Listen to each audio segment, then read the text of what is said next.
गणपति विसर्जन का समय है और ऐसे में गणेश स्थापना से लेकर के विसर्जन तक जिस तरीके से नफरती गैंग की पत्थरबाजी गैंग सामने आई है, सवाल ये खड़े हो रहे हैं कि आखिरकार मध्य प्रदेश के रतलाम से लेकर के राजस्थान तक इनका मालिक कौन है।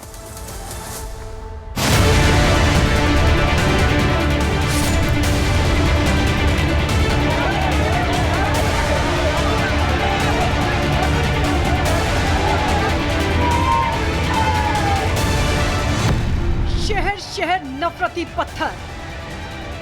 रतलाम 7 सितंबर 2024, सूरत 9 सितंबर 2024, लखनऊ 10 सितंबर 2024, मांड्या 11 सितंबर 2024, शाहपुर 14 सितंबर 2024। रतलाम टू राजस्थान नफरत के निशान। रतलाम से हिंदू आस्था को चोट पहुंचाने का सिलसिला जो 7 सितंबर से शुरू हुआ वो 14 सितंबर तक जारी है। नफरती पत्थरबाज शहर दर शहर हिंदू आस्था को टारगेट कर रहे हैं। नफरती पत्थरबाजों के निशाने पर आए शहर भले ही अलग अलग हों, लेकिन उनका टारगेट एक है, टारगेट हिंदू। बीते रोज भी राजस्थान के भीलवाड़ा में नफरती पत्थरबाजों ने शाहपुरा जिले में एक धार्मिक शोभा यात्रा को निशाना बनाया, जिसके बाद पूरे भीलवाड़ा में सांप्रदायिक तनाव फैल गया।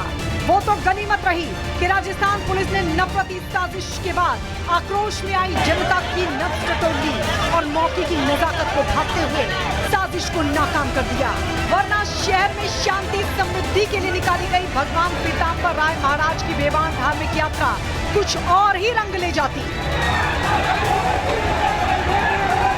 एकादशी का दिन था, जगजूलनी एकादशी थी, बड़ी एकादशी थी और ठाकुर जी जो थे इसी रास्ते से आगे जा रहे थे। लोग आनंदित होकर के जब आगे जा रहे थे तो पत्थरबाजी होती है, और पत्थरबाजी किस तरीके की होती है ये तस्वीर मैं आपको दिखा रहा हूँ। ये तमाम बड़े बड़े पत्थर जो हैं ये आपको यहाँ पे नजर आएंगे। आरोप है कि इस छत से, यानी कि मस्जिद की छत से इस तरीके के पत्थर जो थे वो आ रहे थे। ठीक सामने मेरे आप देखेंगे ये ठाकुर जी हैं जो कि विहार पे निकले थे। पंडित जी, अचानक से ऐसा क्या हुआ कि जब ठाकुर जी और ठाकुर जी के जितने भी भक्त थे वो अपने मस्ती के माहौल में ऊपर निकल रहे थे किले की तरफ, तो अचानक ये नीचे आ रहे थे, तो जब फोर्ट से नीचे आ रहे थे तो माहौल क्यों एकदम से बदल गया? इनका कोई होगा प्री प्लानिंग काम था इनका। अच्छा। और पिछली बार भी ऐसे हुआ था, हमारे को रोक टोक की थी। ये पत्थरबाजी क्यों शुरू हुई अचानक से? ये इनको पता, ये रोकना चाहते थे कि इधर से नहीं निकले, मस्जिद के बाहर से बेवान नहीं निकले।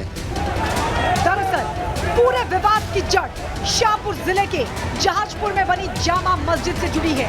श्रद्धालुओं का आरोप है कि जल झूलने एकादशी के मौके पर शोभा यात्रा पर जहाजपुर में जिस इमारत से पत्थर बरसाए गए वो इमारत अवैध है। लोगों का आरोप है कि ये सारा फसाद वहीं से शुरू हुआ और प्लानिंग के तहत वहाँ पत्थरबाजी की गई। इसका रिकॉर्ड ढूंढ रहे हम। नगर पालिका को, प्रशासन को आदेश दे दिया कलेक्टर ने, और पूरा प्रशासन अपना सहयोग कर रहा है। जितने अपराधी हमारे पत्थरबाजी की उनको अरेस्ट करवाएंगे अभी। अवैध जो निर्माण है इनका पत्थरबाजियों का, उनको ऊपर ध्वस्त करेंगे, बुलडोजर चलाएंगे। हालांकि इस मामले की तूल पकड़ने के बाद और जहाजपुर के स्थानीय विधायक गोपीचंद मीणा की मांग पर प्रशासन ने कुछ ही घंटों के अंदर शनिवार देर रात वहां अवैध निर्माण पर बुलडोजर चला दिया।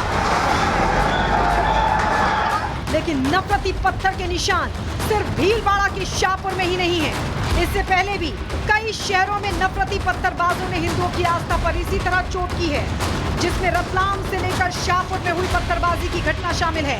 सिर्फ पिछले 8 दिनों की बात करें तो पत्थरबाजी का ये सिलसिला रतलाम से शुरू हुआ, जहां 7 सितंबर को गणेश प्रतिमा पर पत्थर बरसाए गए। फिर सूरत में 9 सितंबर को गणेश पूजा पंडाल पर पत्थर फेंके गए। फिर लखनऊ में 10 सितंबर को घर में स्थापित किए गए गणेश प्रतिमा पर पत्थरबाजी हुई। फिर कर्नाटक के मांड्या में गणेश विसर्जन यात्रा के दौरान 11 सितंबर को पत्थर फेंके गए, जिसके बाद मांड्या सुलग उठा।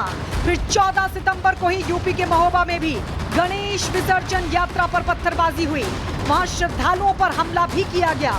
और फिर शाहपुर में ही बीते 14 सितंबर को भगवान पीताम्बर की शोभा यात्रा पर भी नफरती पत्थर फेंके गए।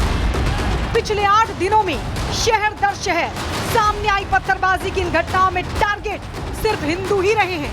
बावजूद इसके ये शिकायत आम है कि देश में अल्पसंख्यकों को टारगेट किया जा रहा है। लेकिन इस सब के बीच सबसे अहम सवाल ये है कि हिंदुओं की धार्मिक आस्था को चोट पहुंचाने का ऑर्डर कौन दे रहा है और इसके पीछे मकसद क्या है? Bureau report, Republic Bharat.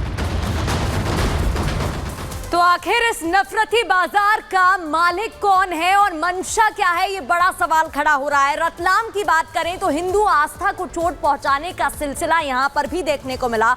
अलग अलग जगह है, लेकिन 7 दिसंबर से ही शहर दर शहर ये सिलसिला जारी है और देखने को मिल रहा है, जिसके बाद कई सवाल खड़े होते हैं। चाहे बात लखनऊ की हो या फिर बात मांड्या की हो, रतलाम की ही क्यों ना बात हो, एक ही जैसी घटनाएं सामने आ रही हैं, जिसके बाद सवाल यही है कि आखिर इसके पीछे कौन है।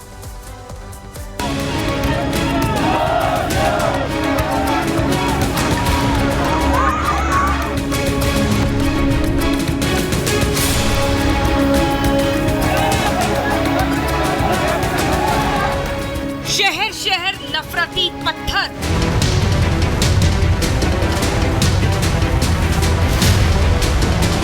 रतलाम टू राजस्थान नफरत के निशान।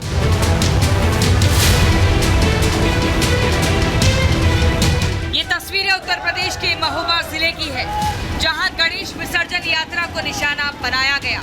जैसे ही गणेश विसर्जन की यात्रा मुस्लिम आबादी वाले इलाके कसौरा टोरी में घुसी, अमन और भाईचारे के दुश्मनों ने नफरती पत्थर बरसा दिए और तो और बाल्टी और लाठी डंडे लेकर शोभा यात्रा में शामिल भक्तों को मारने के लिए टूट पड़े।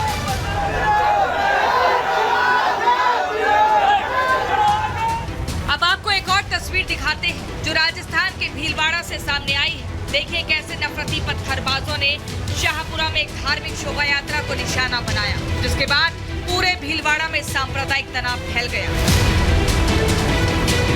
उत्तर प्रदेश के अंबेडकर नगर में तो हद ही हो गई। शनिवार रात को गणेश विसर्जन करके लौट रही महिला श्रद्धालुओं के साथ तो दूसरे समुदाय के युवकों ने छेड़खानी तक की और आरोप है कि महिला की चेन तक लूट ली। हिंदू आस्था पर हमले की ये लिस्ट सिर्फ यही खत्म नहीं होती। लिस्ट इतनी लंबी है कि आप भी सोचने पर मजबूर हो जाएंगे कि आखिर हिंदू ही टारगेट क्यों। देखिए 7 सितंबर को रतलाम में गणेश पंडाल पर पत्थर बरसाए गए। उसके 2 दिनों बाद 9 सितंबर को सूरत में गणेश पंडाल पर पथराव हुआ। फिर लखनऊ में 10 सितंबर को घर में स्थापित किए गए गणेश प्रतिमा पर पत्थरबाजी हुई। फिर कर्नाटक के मांड्या में 11 सितंबर को गणेश विसर्जन यात्रा पर पत्थर फेंके गए। वहीं अब महोबा और शाहपुर में 14 सितंबर को हिंदुओं की धार्मिक शोभा यात्रा को निशाना बनाया गया। पिछले 8-9 दिनों से शहर दर शहर पत्थरबाजी की जो घटनाएं सामने आई, उसमें टारगेट सिर्फ हिंदू है। ऐसे में बड़ा सवाल उठता है, क्या भारत में हिंदुओं की धार्मिक आजादी खत्म हो गई है? क्या अपने देश में रहकर भी हिंदू अपने त्योहार नहीं मना सकते? आखिर वो कौन लोग हैं जिन्हें हिंदुओं के तीज त्योहारों से दिक्कत है? और सबसे बड़ा सवाल ये है कि आखिर धार्मिक आस्था पर नफरती पत्थर फेंकने का ऑर्डर कौन दे रहा है और हिंदुओं पर हमले के पीछे आखिर इनका क्या मकसद है? ये तमाम सवाल हैं जिन्हें आज भारत के 100 करोड़ हिंदू जानना चाहते हैं और इसका जवाब आज सामने आकर उन लोगों को देना होगा जिनकी हमेशा से शिकायत रहती है कि भारत में अल्पसंख्यक खतरे में है। Bureau report, Republic Bharat.